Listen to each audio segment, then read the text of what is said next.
그 문제 출처 자체는 대부분 제가 낸 문제랑 베리타스에서 받은 거랑 법률저널 옛날 관연도 문제를 받았는데 작년에 엄선 문제 조금 겹쳐 있는 것 같더라고요. 그거 바꿔가지고 문제 만들었습니다. 오늘 강의 진행은 어떻게 할 거냐면요. 일단 이 문제 자체에서 여러분들 읽어보셨으면 알겠지만 제가 여러분들께 독해를 어떻게 해야 되는지 그리고 강화역학 문제 등을 어떻게 풀어야 되는지 등을 제가 지문으로 만들어놨어요. 다음 주까지 지문으로 제가 만들어놓은 지문들이 있어가지고 일단 그 문제를 해설해 드리면서 여러분들이 독해 방식을 어떻게 잡으셔야 되는지 강화역학 문제 같은 경우는 어떤 원칙을 가지고 푸셔야 되는지 먼저 말씀을 드릴 겁니다. 그 다음에 문제 해설 드릴 거니까요. 두 교시로 나눌 건데요. 1교시 듣고 어려운 문제랑 기본적인 내용은 설명드릴 테니까 그거 듣고 해결되시면 가셔도 될 것 같아요. 2교시에는 좀 정답률 높은 거 위주로 푸는 거 보여드리도록 하겠습니다. 자, 오늘 제일 먼저 풀 문제는요. 3번 문제입니다.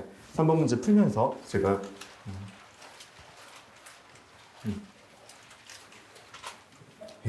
3번 문제 여러분들 그 글을 읽는 것 자체 여기서 일단 첫 번째 문장부터 여러분들이 글을 읽는 거를 한번 생각을 해볼게요. 지금 여기서 이 문장이 여러분들이 그냥 글을 읽는다고 하더라도요. 첫 문장에 독해랑 글을 읽고 그 뜻을 이해하는 것을 의미한다라고 할 때 여러분이 제일 먼저 머릿속에 들어오는 거는 독해란이라는 게 들어와야 됩니다.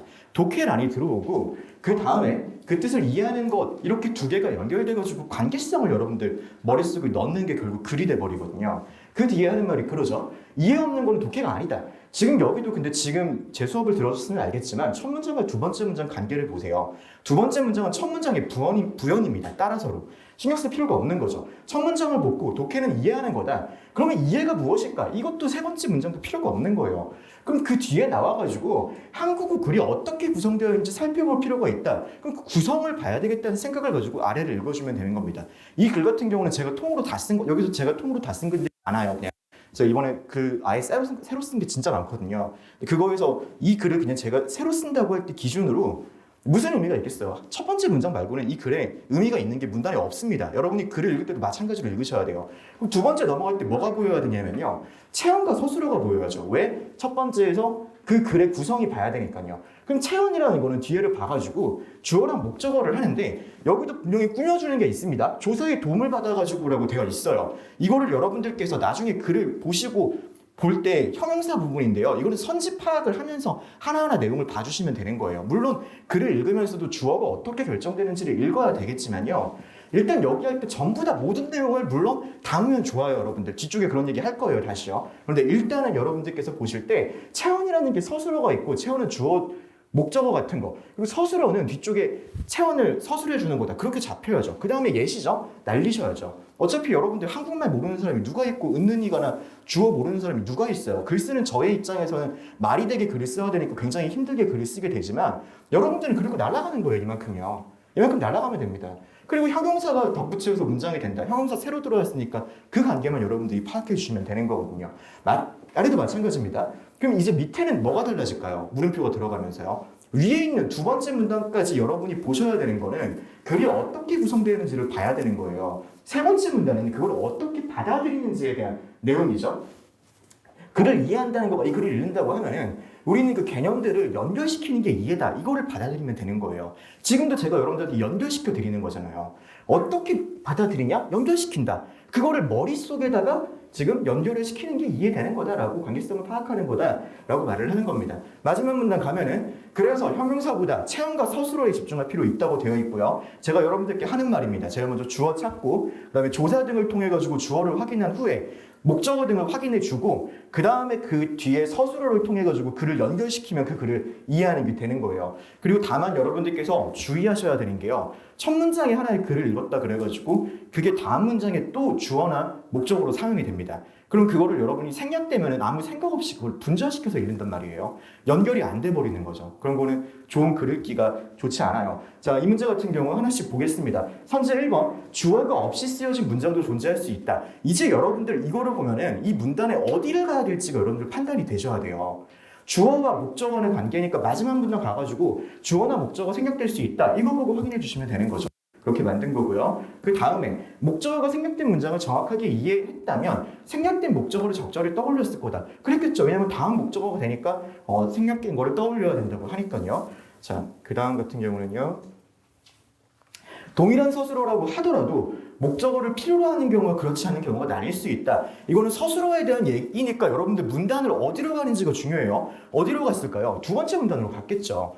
서술어의 내용을 보면서 서술어에 따라서 목적어가 필요한 경우가 있다고 한 거예요. 그러니까 나뉠 수 있다. 서술어에 따라서 같은 서술어라도 나뉠 수 있다는 내용은 여기 없습니다. 물론 여러분들 보시면서 그런 서술어도 있지 않아 생각하시겠죠.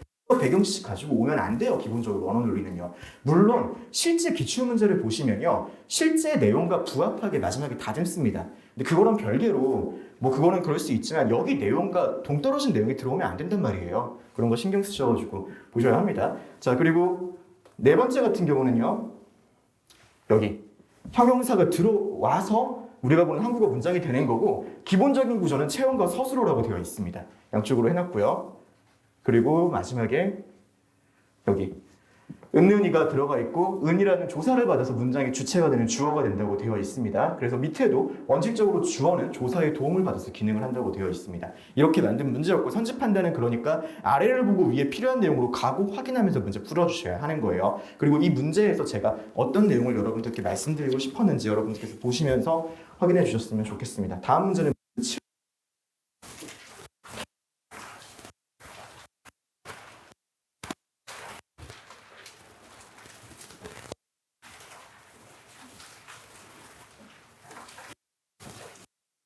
네, 문제 7번. 문맥에 맞지 않는 내용 고치라는 거. 이 내용은 뭐 여러분들 어렵지 않으셨을 거예요. 자, 그런데 이 문맥에 맞게 고치려는 문제가 작년에도 나왔고 최근 기출 문제에 좀 나오고 있어요. 물론 이게 내년에 과연 나올 것인가 100% 장담은 못하겠고 표현이기 때문에 또 어떻게 나올지 저도 모르겠습니다만 그런데 일단 이런 문제가 나올 때 문제를 어떻게 풀어야 되냐? 처음부터 끝까지 읽으십시오, 여러분들. 그냥 발췌독하지 말고 필요한 부분을 읽으시면서 맞춰가지고 내용을 전개를 하세요. 이 문제는 굉장히 쉽게 만든 문맥에 맞지 않는 곳을 고치는 거고요. 제가 문맥에 맞지 않는 곳 고치는 것도 어렵게 만드는 거 나중에 내일 모레 정도 내일에 있을 수도 있겠다. 만들어 놨습니다. 그럼 보시면 될 것 같아요. 자, 그리고 여기에서 그럼 글을 읽으면요. 일단 첫 번째 내용을 읽으면서 문맥이잖아요. 문맥을 찾아가면서 글을 읽어야 돼요. 왜 오래 걸릴까? 문제를 푸는데. 그리고 계속 잘못 판단하면 뭐가 들어가나? 제일 첫 번째가 지문에 대한 독해 방식이 잘못되면 선지 판단하는 데까지 시간이 오래 걸릴 수 있다. 이거를 보고 밑으로 내려가는 거죠. 밑으로 내려가서 선지 먼저 보고 지문 먼저 보면서 문제 풀 때는 선지 판단 시간이 먼저 보지 않고 지문을 먼저 보면 오래 걸릴 수 있다고 되어 있고 그러면 이거랑 그 뒤에 있는 문장이랑 연결이 돼야 되겠죠. 연결을 해야 되는데 지금 이 선지 1번에 대한 내용을 제가 안 넣어놨거든요. 이거 만들 때도 나름대로 뒤에 명확하게 이거를 제가 문제를 만들 때면 근거를 만들어야지 여러분을 납득시킬 수 있을 거 아니에요. 다음 문장에 부연을 넣어요. 부연을 넣고 이거에 대한 내용을 합니다. 그리고 독해 방식이 뒤쪽에 보면은 뭐라고 되어 있죠? 지문을 읽는 방식부터 다시 교정해야 된다고 써 있잖아요.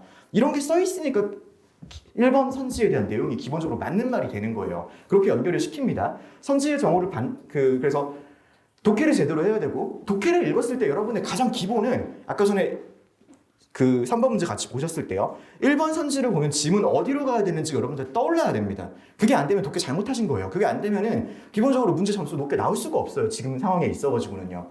독해 방식부터 다시 교정하셔야 돼요. 만약에 그러신 분이면 사실 저는 모금 추천하지 않습니다. 지금 상황에서. 어차피 이거 해도 큰 차이 없어요. 독해 방식 바꿔야 됩니다. 그 다음에 뭐가 뭐냐면요. 선지를 읽고 지문 정보를 이제 찾으려고 하는데 문제풀이 시간이 오래 걸리는 경우 여기에 니은은 뭐 주어, 목적어, 서술로 나눠라. 아까 전에 했던 말이죠. 이어지는 겁니다. 근데 여기 선지의 목적어를 기준으로 찾는 게 뭐 해줘야 된다라고 되어 있습니다. 뒤쪽에 보면은 실제로 목적어를 활용한다라고 되어 있는데 문제가 있다라고 써 있죠. 그러니까 니은이 바뀌어야 되는 겁니다. 이거 어렵지 않았을 거예요. 근데 이거는 실제로 제가 보기에 여러분들이 굉장히 많이 하는 잘못이에요. 목적어 같은 부분을 보면서 키워드 같은 거 나와 있으면 그냥 따라 올라가가지고 문제에서 지문 찾으려고 합니다. 제가 이거를 뒤쪽에 보면서 물론 문제 만들기 제일 쉬운 거는 지문 적당한 거 하나 긁어놓고 거기다가 밑에 선지 딱딱딱딱 만들면 금방 문제 만들어져요. 근데 문제 다듬고 선지를 좀 공 들이면은 문단 한 3개 정도 따가지고 연결할 수 있거든요. 목적으로 따가지고 올라가기 시작하면은 그거 못 찾아요, 여러분들. 제가 법전 문제 낸 것도 봤잖아요. 어제 법전 문제도 제가 여러분들 발췌도 못하게 하려고 또 빼놨거든요, 밖으로요. 오늘도 그런 문제, 선항도 마찬가지였고 문제 제가 공들인 문제들은 다 그렇게 바로 올라가서 하나 볼 수 있도록 만들지 않습니다.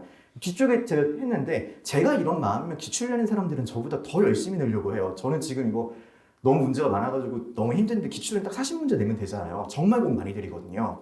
여러분들 목적을 찾으려고 하지 마시고 주어를 가지고 올라가서 어떤 내용인지 가지고 연결을 하려고 하십시오. 목적어를 찾는 경우도 있으니까 그래서 목적어가 주어로 바뀌어야 돼요. 그리고 여기서 다시 주어가 왜냐면 목적어가 뭐가 문제냐면 목적어 올라가면 주어를 다시 찾아야 되고 왔다 갔다 걸어놓게 되는 경우가 많아요. 그리고 주어랑 목적어 틀리게 할 경우는요.